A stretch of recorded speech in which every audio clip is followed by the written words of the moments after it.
Thank you so much అండి media వాళ్ళందరికీ. ఈ థ్యాంక్ యూలు ఎప్పుడు వెళ్తే ఈరోజు కాదు, బట్ ఇక్కడ నీ స్టేజ్ వేసిన వాళ్ళ దగ్గర నుంచి స్టేజ్ మీద నేను నిల్చోడానికి కారణమైన ప్రతి ఒక్కరికి థ్యాంక్ యూ సో మచ్ పేరున. And Shri Vishnu garu thank you so much for encouragement sir. And Naresh garu, it's an honour sir working with you. మీరు మీ ప్రెజెన్స్ అసలు ఫస్ట్ డే నాకు అంటే మీ ఫ్రేమ్ అక్కడ పెట్టగానే ఐ థింక్ మేము ఏదో పెద్ద సినిమా చేస్తున్న ఫీల్ వచ్చింది. అండ్ థియేటర్లో మన సీన్కి చాలా చాలా crazy response. I hope to watch the film with you soon. Thank you sir, thank you so much. And Deewana success meet అన్నారు, బట్ ఈ ఫిలిం అన్ని సినిమాల్లో సక్సెస్ మీట్ లాంటిది కాదు. ఇది యాక్చువల్లీ దివానా అనేది ఒక మిరాకిల్ బేబీ. అంటే ప్రతి సినిమాకి అంటే అంటే వేరే సినిమాలకి కొంచెం స్టార్ పవర్ ఉండొచ్చు, కానీ అందరం కొత్త వాళ్ళం, కానీ కసి ఉన్న వాళ్ళం, ప్రతి ఒక్కళ్ళం అందరం దివానా వాళ్ళం. ఈ సినిమా యాక్చువల్లీ నేను రాసుకున్నా బాలీవుడ్ దివానా షారూక్,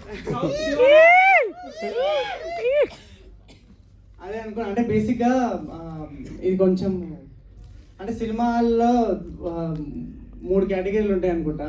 చాలామంది సినిమా కాలక్షేపం కోసం చూస్తారు, కొంతమంది సినిమానే బతుకుతారు, కొంతమందికి సినిమానే ఎగ్జిస్టెన్స్, వాళ్ళ ఎగ్జిస్టెన్స్ ఒక రీజన్. మా శ్రీకాంత్ అన్న కదా, ఇది ఎందుకు చెప్తానో గుర్తుపెట్టుకోండి, తర్వాత చెప్తా. అంటే కొత్త వాళ్ళు తీసిన సినిమా 1 వీక్ తర్వాత కూడా 70% ఆక్యుపెన్సీ ఉందంటే అదే మా సక్సెస్. నా first cinema Samantha ma'am produce చేశారు, మీ అందరికీ తెలుసు. నా సెకండ్ సినిమా సమంత మ్యామ్తోనే రిలీజ్ అవుతున్నా అని చెప్పంగానే ఫస్ట్ నాకు నవ్వాలేడో అర్థం కాలేదు, కానీ ఆలోచిస్తే అది కూడా ఒక సక్సెసే. ఎందుకంటే అంత పెద్ద బ్లాక్ బస్టర్ సినిమా ముందు దివానా అనే సినిమా ఇప్పటిదాకా ఈ వీక్ దాకా నడుస్తుంది, నిలబడ్డదంటే అది మన సక్సెసే. And Diwana one second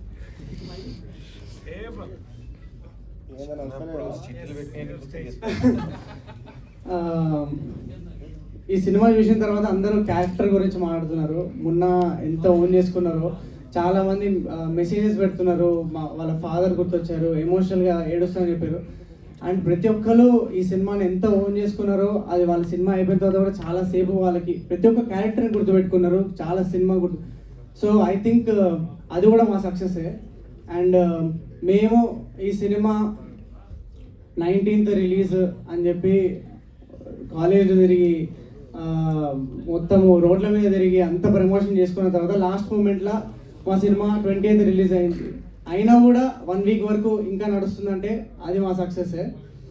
and ఈ సినిమా మేము అనుకున్నట్టు కొన్ని చోట్ల మార్కెటింగ్ ప్రాపర్గా కాలేదు, అదే ఉన్నాయి కంప్లైంట్స్. కానీ సినిమా బయటికి వచ్చిన ప్రతి ఒక్కరు ఈ సినిమా 10 మందికి రిఫర్ చేసి ఈ సినిమా చూడాలి అని జనాలే ఈ సినిమాని ముందుకు తీసుకెళ్ళరు, అది మా బిగ్గెస్ట్ విక్టరీ.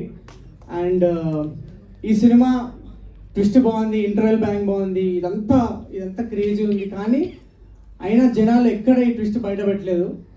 అండ్ జనాలు అందరూ ఈ సినిమాని కాపాడుతున్నారు, ఈ సినిమా వేరే వాళ్ళు కూడా ఎక్స్పీరియన్స్ చేయాలని చెప్పి ఈ ట్విస్ట్ గురించి ఎక్కడ చెప్పట్లే, అది మా బిగ్గెస్ట్ విక్టరీ. అండ్ నేను చాలా genuinely happy, full satisfied with what ever I'm getting, all the love that I'm getting. కానీ ఒక్క విషయంలో చిన్న బాధ అయింది, నాకు మెసేజ్ వచ్చేది ఏంటంటే ఫ్యామిలీస్ వెళ్తే అలౌ చేయలేదని నాకు కొంతమంది మెసేజ్ పెడితే నాకు చాలా బాధ అయింది. అంటే అప్పుడు నాకు ఏమనిపించింది అంటే సినిమానే బతుకుతూ ఉన్న వాళ్ళకంటే సినిమా ఒక కాలక్షేపంగా చూసే వాళ్ళే ఈ సినిమాను ముందుకు తీసుకెళ్ళారు, ప్రతి ఆడియన్స్ ఈ సినిమాను ముందుకు తీసుకెళ్ళారు. అంటే ఈ సక్సెస్ నేను చాలా అంటే ఇలాంటి సక్సెస్ చాలా రేర్గా వస్తుందని ఫీల్ అవుతా. ఎందుకంటే జనాలు ఎంత ఓన్ చేసుకున్నారంటే, నేనేదో గొప్ప సినిమా అని చెప్పట్లేను, కానీ ఒక శివ లాంటి సినిమానో, ఒక అర్జున్ రెడ్డి లాంటి సినిమానో, ఇలాంటి సినిమాలు ఏదో పెద్ద ప్రమోషన్ల వల్లనో లేకపోతే పెద్ద సినిమా వాళ్ళ వల్లనో ఏది హిట్ కాలేదు, జనాలు వీటి నచ్చి ముందు తీసుకెళ్ళారు కాబట్టి హిట్ అయింది.